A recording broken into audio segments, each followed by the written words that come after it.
बहुजन सम्यक संगठन का 8वां स्थापना दिवस समारोह दिल्ली के कॉन्स्टिट्यूशन क्लब रफी मार्ग डिप्टी स्पीकर हॉल में मनाया गया।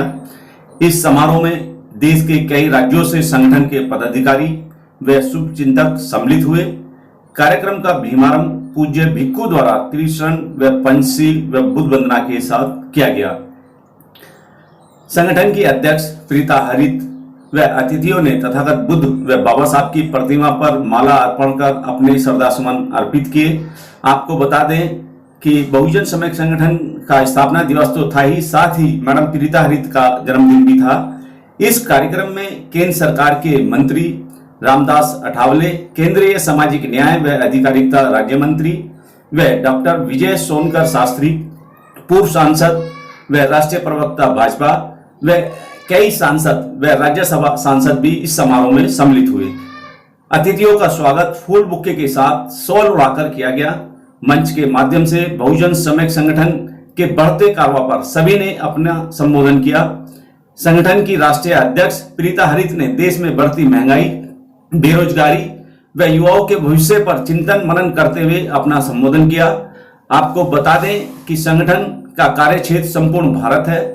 संगठन जातिगत भावना से हटकर पूरे देश में कार्य कर रहा है, साथ ही बहुसंख्यक समाज के लोगों को जोड़कर देश में लीडरशिप पैदा करने का कार्य कर रहा है।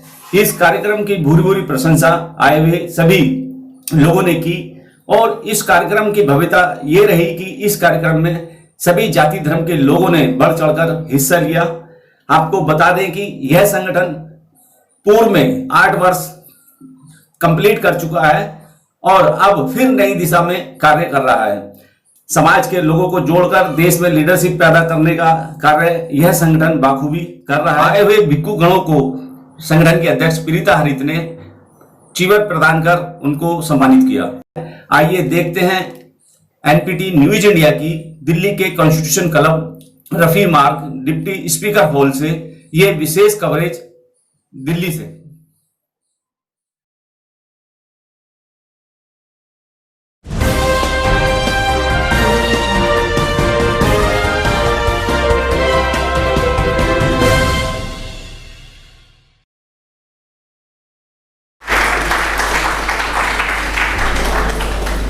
आदरणीय हम लोगों की प्रिय और बहुजन सम्यक संगठन की स्थापना करता श्रीमती प्रीता हरित जी, सबसे पहले तो मैं आपको आपके जन्मदिन की बधाई देता हूँ। आप लंबे समय तक देश का, समाज का और अपनों का सेवा करें, मेरी प्रभु से यही आपके लिए विनती है। मंच पर बैठे हुए हमारे प्रिय छोटे भाई समान विधायक देशराज कर्णवाल जी, मंचासीन समता सैनिक दल के राष्ट्रीय अध्यक्ष उमेश सिंह गौतम जी, मंच पर बैठे सुखमेंद्र सिंह सिद्धू जी, वो तो चले गए, अब वो भी आएंगे, अपने लीडर को छोड़ने के लिए गए हैं। आरपीआई के बड़े अधिकारी हैं पंजाब के। और बड़े भाई साहब पीके राघवन जी कहाँ हैं? पीके राघव जी उधर बैठे, सामने बैठे। हाँ जी जी। मंच पर बैठे खीमा जी भाई सोराठिया जी, संगठन मंत्री हैं आप भी, गुजरात प्रांत के आरपीआई के, अठावले जी की पार्टी के। मंच पर हमारे मित्र श्री अजीत दुबे जी बैठे हैं जो मुंबई से आए हुए हैं। इस सभागार में कुछ और भी विशिष्ट लोग बैठे हैं।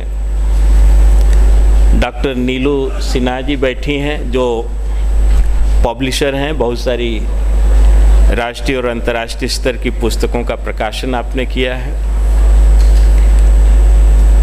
और वैसे तो अगर मैं नाम लेना शुरू करूंगा तो कृष्ण चंद्र जी सारे लोग, मैं फंस जाऊंगा, इसलिए बड़ा लंबा लिस्ट हो जाएगी। मैं सबको संबोधित करते हुए आज स्थापना दिवस पर आप लोगों के समक्ष कुछ अपनी बातें जरूर रखना चाहूँगा। मेरा बहुत लंबा कनेक्शन तो नहीं है बहुजन सम्यक संगठन से, पर मैं आज यहाँ आकर के मुझे ऐसा लग रहा है कि संगठन में बहुत वाइब्रेशन है। योग्य और क्षमतावान कार्यकर्ताओं का प्रचुर संख्या में यहाँ उपस्थिति है। डॉक्टर अंबेडकर ने, जैसा कि प्रीता जी ने भी कहा और अटावले जी ने भी कहा, अटावले जी हमारे बड़े अच्छे मित्र हैं, हम लोग पार्लियामेंट में साथ में रहे हैं और इनसे बहुत पहले मैंने पार्लियामेंट अटल जी की सरकार में कैबिनेट मंत्री के रूप में काम भी किया था। मैं चेयरमैन था national commission for schedule caste and schedule tribe. मैं आज इस अवसर पर इस सभागार से उस विशिष्ट अवसर पर, आज तो ये विशिष्ट अवसर है कि प्रीता जी का जन्मदिन भी है और संगठन का स्थापना दिवस है, लेकिन आज इस देश में भी एक बहुत बड़ी घटना हो रही है जो वो भारत के इतिहास में जोड़ा जाएगा, और वो है इस देश की पहली दलित ट्राइबल महिला राष्ट्रपति का भी पद पर स्थापित होना। तो ये आज का दिन विशिष्ट है, इसलिए बहुत सारे इतिहास की कड़ियाँ इससे जुड़ती चली जा रही हैं। और मैं इतना जरूर बताना चाहूँगा कि आज भले ही हमारे ट्राइबल कम्युनिटी से राष्ट्रपति बनी हैं, पर मेरे समय में अनुसूचित जाति और जनजाति दोनों आयोग एक होता था, और उस समय मेरे मन में ये भाव उठता था कि जब ट्राइबल कम्युनिटी का अध्यक्ष चेयरमैन बनता था तो उसका पूरा ध्यान फोकस ट्राइबल कम्युनिटी पर होता था, और जब शेड्यूल कास्ट कम्युनिटी से अध्यक्ष बनता था, चेयरमैन बनता था, तो उसका पूरा फोकस अपनी कम्युनिटी पर होता था। तो मैंने अटल जी को एक प्रस्ताव दिया था कि ये दोनों कमीशन को अलग अलग किया जाए और ट्राइबल कम्युनिटी के उत्थान के लिए एक अलग से मंत्रालय का भी गठन किया जाए, और ये दोनों बातें मेरी स्वीकार की गई।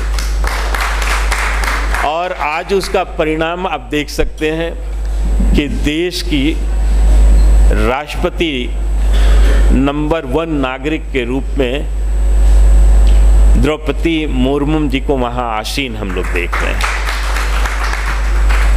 साथियों, मंच पर बैठे हैं उमेश सिंह गौतम जी, इनके साथ भी मेरी एक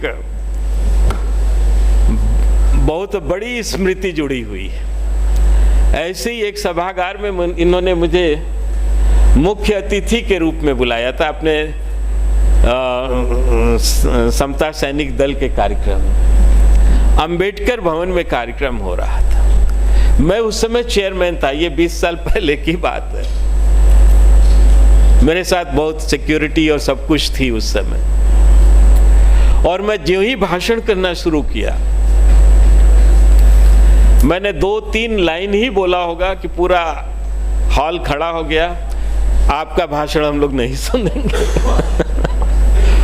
पूरा हॉल ही, और मेरे ख्याल से कम 2-2.5 हजार लोग से तो कम नहीं थे, पूरा हॉल भरा हुआ था। लोग जितने लोग बैठे रहे होंगे, खड़े भी उतने ही लगभग रहे होंगे लोग। बड़ी अजीबोगरीब स्थिति हो गई थी। मैंने गौतम जी से कहा शांत कराइए, कहा नहीं, आपने ऐसी बात ही बोल दी कि अब तो मुझे शांत कराना मुश्किल है।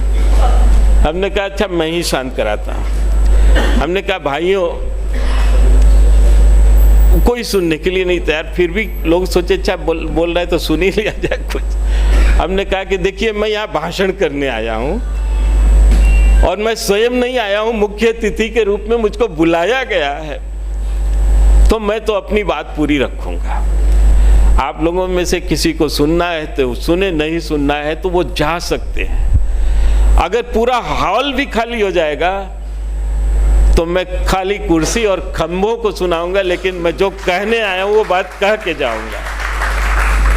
बड़े गुस्से में लगभग 20-25 लोग उठ करके बाहर चले भी गए।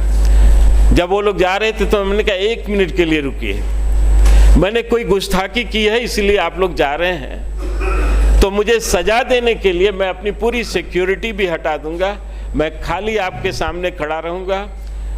नीचे पत्थर भी बहुत सारे पड़े हुए हैं, आप लोग पत्थर लेकर मेरा इंतजार कीजिएगा। मैं सब कुछ सहने के लिए तैयार हूं, लेकिन मैं जो कहने के लिए आया हूं उसको कह करके ही जाऊंगा। हालांकि ऐसा नहीं हुआ। थोड़ी देर बाद माइक की आवाज बाहर जा रही थी, जो लोग सुन रहे थे वो लोग भी वापस आ गए और बाद में उन लोगों ने अपनी भूल को स्वीकार भी किया था। साथियों, हम लोग जिस मिशन के लिए लगे हुए हैं, प्रीता जी ने जिस मिशन के लिए इस संगठन की एक कल्पना की है और उसको स्थापित भी किया है, ये बहुत विशिष्ट काम है और बड़ी गंभीरता का ये रहा है, बड़ा गंभीर होना पड़ता है। अभी अटाले जी ने मुझको कहा एक्स एमपी है तो एक्स एमपी भी हो जाएंगे। अटाले जी चले गए, ये अक्सर भाषण करके चले ही जाते हैं, सुनते नहीं। मैं इनसे तो कहता कि एक्स एमपी जो होता है ना वही परमानेंट होता है, बाकी लोग तो टेम्परेरी होते हैं। बहुत बढ़िया। हम लोग तो परमानेंट पोस्ट पर हैं। अब एक्स एमपी का पद कोई हटा नहीं सकता, एमपी का पोस्ट तो फिर जनता विड्रॉ भी कर लेती है। साथियों, दलित समस्या पर काफी एक दिन प्रीता जी से मेरी लंबी चर्चा भी हुई थी, घंटों चर्चा हुई थी। ये बहुत क्रॉनिक समस्या है। हम लोग यहाँ क्यों बैठे हैं, हमारी पहचान क्या है? हमारी पहचान यही कि हम दलित हैं इसलिए यहाँ हैं, यही हमारी वास्तविक पहचान है। हम कितना भी विकास कर लें, अटाले जी क्या है, मंत्री हैं भारत सरकार में, केंद्रीय मंत्री, लेकिन दलित कोटे के मंत्री हैं, दलित नेता है। हम कितना भी विकास कर लें, आज कहा जाता है ना कि मनुष्य को विकास का अवसर मिलना चाहिए, समान अवसर मिलना चाहिए। हमें समान अवसर भी डॉक्टर अंबेडकर जी के माध्यम से मिल गया है। आज हम लोग भी बराबर की कुर्सी पर बैठते हैं। अजीत दुबे जी वहाँ बैठे हैं, लेकिन बगल में देशराज कर्णवाल जी भी बैठे हैं। एक समय ऐसा था कि समाज में बैठने के लिए भी स्टेटस तय किया जाता था, ऊंचाइयां तय की जाती थी, कौन ऊंचा बैठेगा, कौन नीचे बैठेगा, कौन उससे भी नीचे बैठेगा, और जमीन पर कौन बैठेगा ये भी तय किया जाता था। लेकिन आज तो अम्बेडकर जी की वजह से हमको पूरा अवसर मिल गया सर, और समान अवसर के लिए ही भारत का संविधान उन्होंने बनाया, समान अवसर भी मिल रहा है। बावजूद इसके क्या दलित समस्या का समाधान हो गया? क्या अब इस देश में दलित समस्या नहीं है? एक ऐसे संविधान के रहते जो दुनिया का सर्वश्रेष्ठ संविधान है, जिसको डॉक्टर अंबेडकर के ज्ञान की ऊंचाइयों से भी नापा जाता है, कि अगर जो इतना ज्ञानी व्यक्ति जिसकी ज्ञान की ऊंचाइयां अंतरिक्ष को छू रही हैं, उसने संविधान बनाया तो संविधान कैसा होगा, कितना विशिष्ट होगा। उन्हें ज्ञान का प्रतीक माना जाता है, लेकिन बावजूद क्या दलित समस्या समाधान हो गया? हम अगर समझते हैं कि पढ़ाई लिखाई करके और बिजनेस व्यवसाय करके बहुत सारा धन इकट्ठा कर लें, 100 करोड़ रुपए अगर हमारे पास आ जाए तो हमारी समस्या का समाधान हो जाएगा। समाज में हमारी पहचान क्या होगी? 100 करोड़ रुपए मेरे पास आने के बाद भी पैसे वाला दलित। अगर हम बहुत पढ़ लिख लें, डॉक्टर अंबेडकर से तो ज्यादा नहीं पढ़ सकते हैं ना, लेकिन डॉक्टर अंबेडकर की पहचान समाज में क्या है? एक पढ़ा लिखा दलित, नॉलेज वाला दलित। हमारे बच्चे जब पढ़ लिख करके डॉक्टर और एमबीबीएस की डिग्री लेकर, इंजीनियरिंग की डिग्री लेकर डॉक्टर और इंजीनियर बन करके जब सोसाइटी में आते हैं तो उनका क्या पहचान होता है? दलित डॉक्टर, दलित इंजीनियर। अरे राष्ट्रपति जब बनते हैं तो राष्ट्रपति को भी टैग किया जाता है कि दलित राष्ट्रपति। इससे ज्यादा विकास कौन कर सकता है? लेकिन फिर भी हमारी पहचान क्या होती है? दलित की दलित रह जाते हैं। हम कितना विकास कर लें, लेकिन हम तो दलित के दलित ही रह जाएंगे। और जब तक दलित है तब तक समाज में हमारे प्रति क्या मान्यता रहेगी? लो, इंफीरियर, निम्न, कहीं कहीं तो नीच शब्द भी बोला जाता है। इसके लिए क्या किसी देश में कभी प्रयास हुआ क्या? 200 सालों से दलित समस्या के उन्मूलन का प्रयास चल रहा है, लेकिन हमें बताया जाए कि हमको पढ़ा लिखा करके, आरक्षण दे करके योग्य से योग्यतम बना दिया जाता है। साइंटिस्ट और इंजीनियर, आईएएस, आईपीएस, ये आपके सामने खड़ी हैं, ये क्लास 1 ऑफिसर, लेकिन हमारा कोटा में हमको जो स्थान मिलता है और उसके बाद हमारी पहचान क्या बनती है? हम दलित के दलित होते हैं। उस समस्या का कैसे समाधान हो, अब इस पर चिंतन होना चाहिए। पैकिंग स्लिप कैसे बदले, अब हमको इस पर चिंतन होनी चाहिए। हमको खूब बढ़िया कार्टून में सजा कर रख दिया जाता है और उसके ऊपर चिपका दिया जाता है दलित, और यही हमारी ओरिजिनल पहचान होती है। यानी मेरा यह कहना है कि हमारे पास राजनीतिक ताकत आ जाए, आर्थिक ताकत आ जाए, शैक्षणिक ताकत आ जाए या और अन्य तरह की भी ताकतें आ जाएं, तो भी हम दलित के दलित रहते हैं। हमारा सामाजिक स्थान निम्न ही रहता है। हमें सामाजिक ताकत कैसे मिले, हम लोग किस प्रकार से हम में सामाजिक ताकत का ट्रांसफर हो। एक ब्राह्मण पैदा होते ही उसे समाज में सुपीरियर का पद मिल जाता है, उसे ये माना जाता है ये श्रेष्ठ है, और एक दलित पैदा होता है तो वो इंफीरियर होता है। ये किसी और नहीं देते, ये सोसाइटी स्वयं देती है। ऑटोमेशन में है, ये ऑटोमेटिक सिस्टम है। उस ऑटोमेटिक सिस्टम में हमें सम्मान कैसे मिले, हमें सामाजिक ताकत कैसे मिले, अब इस पर चर्चा होनी चाहिए। आप लोग इंटेलेक्चुअल हैं, इसलिए मैं आप लोगों के समक्ष ये बातें कर रहा हूं। ये बातें मैं अन्य लोगों के साथ नहीं कर सकता। जरा विचार कीजिएगा इस पर। सामाजिक ताकत देना वो बहुत कठिन नहीं है।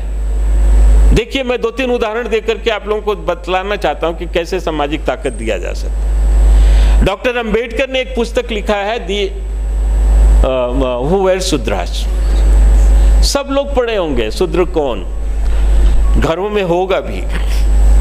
हम उस पुस्तक के गहराई में नहीं जाते हैं, हम तो पहले ही पेज की बात करना चाहेंगे। और आज आप सब लोगों के पास अगर पुस्तक होगी तो दोबारा खोलिएगा, देखिए सामाजिक ताकत कैसे ट्रांसफर होता है और हमारे पूर्वजों ने किस प्रकार से कोशिश किया, लेकिन हमने आंखें खोल करके देखी ही नहीं। पहले ही पेज पर लिखा है डॉक्टर अंबेडकर ने कि भारत के वर्तमान दलित ये प्राचीन या वैदिक कालीन शूद्र नहीं है। स्पष्ट रूप से लिखा है। और जो नियम और कानून, सामाजिक नियम और कानून शूद्रों के लिए बने थे, वो दलितों के ऊपर लागू नहीं होने चाहिए। उन्होंने आगे लिखा उसी पैराग्राफ में, पहले ही पेज के 3rd पैराग्राफ की मैं बात कर रहा हूं। आगे लिखा कि वर्तमान दलितों का प्राचीन काल के शूद्रों से कोई लेना देना नहीं है।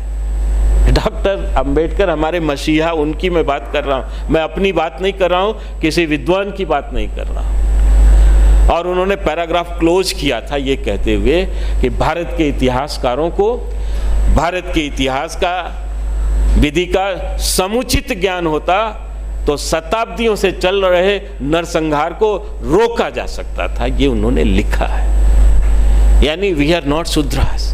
If we are not Shudras then what we are? Question is this. अगर हम शूद्र नहीं है तो हम दलित कैसे बने, क्यों बने, कहां से बने? इसके बारे में भी चिंतन होनी चाहिए, हमें खोजना चाहिए हमारे लोगों को। एक मैंने उपन्यास पढ़ा था, बॉर्न आइडेंटिटी। हम चाहते हैं कि हम लोगों को भी अपनी आइडेंटिटी खोजने की आवश्यकता है कि हमारी आइडेंटिटी क्या थी। क्या अगर हमारे मसीहा ने कहा कि वी आर नॉट शूद्रा, देन हम खत्म बात। आज भी हम भाषण में करते हैं हम शूद्र हैं, हम शूद्रों के लिए होता है, हम शूद्रों के लिए। ये जो कुछ रेडिकल आंदोलन चलते हैं, वाम से विद्यार्थी के लोग, वो तुरंत बोलते हैं शूद्र की बात और मूल निवासी की बात। मूल निवासी के बारे में डॉक्टर अंबेडकर ने क्या कहा ये भी सुन लीजिए। ये सच बात है कि डॉक्टर अंबेडकर ने कभी मूल निवासी जो थ्योरी थी उसको एडॉप्ट किया था, इंडोर्स किया था, उन्होंने माना था।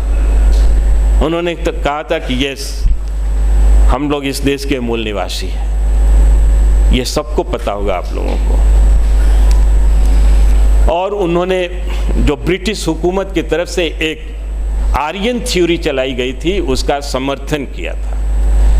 ब्रिटिश हुकूमत ने चलाया था एक फिलॉसफी कि भारत के जो आर्य हैं यानी ब्राह्मण और क्षत्रिय ये विदेशी हैं, ये बाहर से आए भारत में, और जो ये दलित हैं ये मूल निवासी हैं और ये यहीं के हैं, और ये बाहर से आए हुए क्षत्रिय और ब्राह्मण ये भारत के मूल निवासियों पर राज कर रहे हैं। आज भी हम लोग, बहुत सारे लोग हम लोगों में से इस बात को मानते हैं, इस बात को मानते हैं कि डॉक्टर अंबेडकर ने कहा। और इस थ्योरी को केवल अंग्रेजों ने नहीं कहा था, डॉक्टर अंबेडकर ने नहीं एक्सेप्ट किया था। डॉक्टर अंबेडकर ने क्यों एक्सेप्ट किया था इसके पीछे कारण है, क्योंकि तत्कालीन उस समय के सबसे बड़े विद्वान बाल गंगाधर तिलक होते थे। बाल गंगाधर, बहन जी आप बैठ लो यहाँ पर 5 मिनट। आप लोगों को भूख तेज तो नहीं लगी है? मैं थोड़ी सी महत्वपूर्ण बात बताना चाहता हूँ। बाल गंगाधर तिलक अपने समय के बहुत बड़े उद्भट विद्वान थे। गांधी जी का उनके बारे में विचार था कि बाल गंगाधर तिलक की ज्ञान की गहराई इतनी गहराई है कि वो पाताल लोक तक पहुंचती है, इतना ज्ञानी थे। और उन्होंने कहा था कि हाँ ये बात सही है, आर्य बाहर से आए हैं, उत्तरी ध्रुव से आए और घोड़े पर सवार होकर के आए हैं, ऐसा भी उन्होंने बोला। अब ये बात डॉक्टर अंबेडकर को सूट की, हाँ ठीक कह रहे हैं, उन्होंने भी इसको एंडोर्स कर दिया। और इस तरह से ब्रिटिशर्स तो कह ही रहे थे, उसके विद्वान घूम घूम करके पूरे दुनिया भर में, लेकिन बाल गंगाधर तिलक और डॉक्टर अंबेडकर जी ने भी इसको जब इंडोर्स किया तो ये थ्योरी बहुत गहराई तक पहुंच गई थी। लेकिन डॉक्टर अंबेडकर के बारे में ध्यान रखिएगा, एक बड़ी बात मैं कहना चाहता हूं। डॉक्टर अंबेडकर 1942 के पहले एक और डॉक्टर अंबेडकर थे, 1942 के बाद एक नए वो डॉक्टर अंबेडकर बने। उनके विचारों में परिवर्तन हो रहा था। 1947 में डॉक्टर अंबेडकर ने मनुस्मृति को चौराहे पर दहन किया था, ये आप सब लोग जानते हैं, ताली बजाने की बात नहीं है, सुनिए आगे। डॉक्टर अंबेडकर ने मनुस्मृति के नाम पर, देखिए आप लोगों ने भी तालियां बजाई, लेकिन डॉक्टर अंबेडकर को तो समझिए। हम आप आज इस सभा में खड़े होकर के मैं अपनी कोई बात नहीं कह रहा हूं, जो भी मैं बात कर रहा हूं सिर्फ और सिर्फ डॉक्टर अंबेडकर की बात कर रहा हूं। डॉक्टर अंबेडकर ने 1927 में मनुस्मृति को चौराहे पर दहन किया था और कहा था सारे झगड़े की जड़ ये है, इसमें हम लोगों के बारे में बहुत इंफीरियर बातें लिखी गई हैं। ये हम सब लोग जानते हैं। क्या कोई व्यक्ति खड़ा होकर के हमको ये बता सकता है यहाँ कि डॉक्टर अंबेडकर ने मनु को रिटन क्लीन चिट दिया था? क्या किसी को पता है? रिटर्न की मैं बात कर रहा हूं, मुंह जबानी की बात नहीं किसी को पता है। यही विडंबना है, यही परिवर्तन है डॉक्टर अंबेडकर के 1942 के डॉक्टर अंबेडकर और 1942 के बाद के डॉक्टर अंबेडकर में। डॉक्टर अंबेडकर ने 1948 में एक पुस्तक लिखा था, उस पुस्तक का नाम है दी अनटचेबल। आप लोग सब लोग पढ़ेंगे, जाति भेद का उच्छेद। उसके पेज नंबर 100 पर उन्होंने लिखा कि देयर वाज नो अनटचेबिलिटी इन मनु इरा। मनु कालखंड में अनटचेबिलिटी नहीं थी, शूद्र और अंत्यज भी अछूत नहीं थे। ये डॉक्टर अंबेडकर की मैं बात कर रहा हूं। लेकिन हम लोग एक गलत फहमी में, हमारे जो जीनियस लोग हैं, रामदास अठावले जैसे लोग हैं, रामविलास पासवान जी नहीं रहे, वैसे जैसे लोग हैं, हम लोगों को डॉक्टर अंबेडकर के बारे में भी पूरी जानकारी नहीं दी गई। और हमारे इंटेलेक्चुअल क्या करते रहे, वो भी बैठे रहे। कम से कम अपने लोगों की पुस्तकें तो हम पढ़े होते। डॉक्टर अंबेडकर ने उसी पुस्तक के आखिरी पेज पर, पेज नंबर 106 पर लिखा है कि भारत में अस्पृश्यता का, हम लोगों को अस्पृश्य माना जाता है। शूद्र को डॉक्टर अंबेडकर ने लिखा कि वो अस्पृश्य नहीं होते थे, लेकिन दलित हम लोग तो अस्पृश्य होते हैं, छुआछूत हमारे साथ होती है। तो अंबेडकर जी ने उसी किताब के लास्ट पेज पर लिखा कि भारत के जो में अस्पृश्यता का अगर एकमात्र कारण कोई खोजा जाए, एकमात्र कारण शब्द लिखा, only reason behind to untouchability is beef eating, गो मांस भक्षण, और उसकी वजह से अस्पृश्यता आई। आप समझ सकते हैं कि भारत में अस्पृश्यता अगर गो मांस भक्षण से आई। और उन्होंने ये भी कहा कि भारत में अस्पृश्यता मेरे ख्याल से 6वीं शताब्दी से प्रारंभ हुआ। तो ये सारी चीजें प्रमाण ऐसे जो चीख कर कहते हैं कि कहीं ना कहीं दलित समाज के साथ खेल हो रहा है, और उस खेल में हम लोग मोहरे बने हुए हैं और हम लोगों को कोई खेल रहा है। बंधुओं, आज हिंदू समाज को अगर देखें और हिंदू समाज की फैब्रिक्स को देखें, ताने और बाने को देखें, तो 4 वर्ण है, 117 गोत्र है, 6,500 जातियां हैं और 50,000 से ज्यादा उपजातियां हैं। 50,000 से ज्यादा उपजाति। मैंने इन जातियों पर किताबें लिखी, अथेंटिक और शोध कार्य किया है। जो किताब के बारे में बहन जी बता रही थी, प्रीता जी, मैंने राजवंशी गौरवशाली इतिहास लिखे हैं तीनों जातियों के, चर्मकार जाति का, कटिक जाति का और वाल्मीकि समाज का। आप लोग कभी मौका मिले तो जरूर पढ़िएगा। मैंने एक किताब में 500-500 किताबों का रेफरेंस दिया, संदर्भ दिया, और जो भी मैंने बातें लिखी हैं उसका फुटनोट भी उसी पेज पर नीचे मैंने लिखा है कि ये बातें मैं नहीं, ये प्रमाण है इसके लिए। आप समझिए कि केवल एक ब्राह्मण जाति में 1008 उपजाति है, सिर्फ एक क्षत्रिय जाति में 1265 उपजाति है। सिर्फ अब दलित जातियों में हम लोग आ जाएं, हम लोग दलित समाज से बैठे हैं यहाँ, सिर्फ एक चर्मकार जाति में 410 उपजातियां इतनी तो मिली हैं, इससे ज्यादा ही होंगी। मैं अकेले शोध कार्य कर रहा था, तमाम पुस्तकों को मैंने पढ़ा, और सिर्फ एक वाल्मीकि जाति में 623 उपजाति है। मैं अपने समाज, खट्टिक समाज पर भी मेरी पुस्तक मैंने लिखा, सिर्फ एक खट्टिक समाज में 1871 उपजाति है, कास्ट विद इन कास्ट, मटर के दाने की तरह बिखरा हुआ समाज। हम अपनी ही जाति में भी हम लोग बिखरे हैं। सोनकर अलग है तो फला अलग है, तो चक अलग है, तो रिवारिया अलग है, तो पहाड़िया अलग है, ये सब ठगेला अलग है। यहाँ ठगेला जी भी बैठे हैं। आप सोचिए ना, ये लोग आपस में शादी विवाह का भी रिश्ता नहीं करते खट्टिक जाति के अंदर। हम दूसरों की क्या बात करें, हमने पूरे समाज की क्या बात करें, हिंदू समाज की क्या बात करें। तो समस्या बहुत बड़ी है, लेकिन ये सारी समस्याओं को ऐसा नहीं है कि ये इतनी जातियां पहले से ही बनी थी। मैंने एक चैलेंज किया था, 500 जगहों पर मैंने हिंदुस्तान में भाषण किए, इंपॉर्टेंट जगहों पर मैंने भाषण किए, यूनिवर्सिटियों में भाषण किए, मैं विदेशों के भी यूनिवर्सिटियों में, बोन यूनिवर्सिटी में भी मैंने भाषण किया, म्यूनिक में। अभी लेटेस्ट मैं अमेरिका गया था, वहाँ मुझको फिलाडेल्फिया एक स्टेट है, वहाँ पर एक यूनिवर्सिटी में मुझको भाषण करने के लिए बुलाया गया, चेन्नई यूनिवर्सिटी करके। चेन्नई यूनिवर्सिटी जो वहाँ की थी, वो यूनिवर्सिटी केवल काले लोग जो वहाँ के एफ्रो अमेरिकन्स हैं उनके लिए बनाई गई थी। और ऐसी 12 यूनिवर्सिटियाँ, शुक्र है कि भारत में कम से कम दलितों के लिए अलग यूनिवर्सिटी तो नहीं है। भारत की स्थिति तो अमेरिका की स्थिति से बहुत अच्छी है, लाख गुना अच्छी है। वहाँ तो काले लोगों के लिए अलग अलग यूनिवर्सिटियाँ हैं, 12 यूनिवर्सिटी वहाँ पर है, आइलैंड है वहाँ पर। हमारे यहाँ तो दलितों का आइलैंड नहीं है, लेकिन उलझन है। इसलिए मैं ये कहना चाहता था कि ये दलित समाज का जो में सामाजिक ताकत कैसे दिया जाए।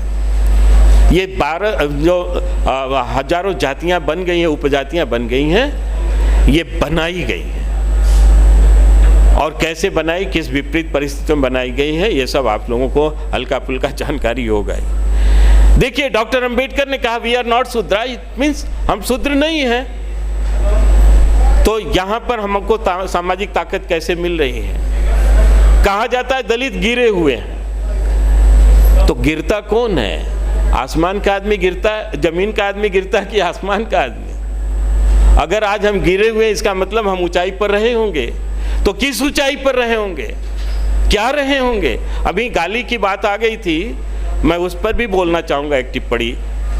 ऐसा नहीं है, ये टिप्पणियाँ रेफरेंस के लिए दी जाती हैं।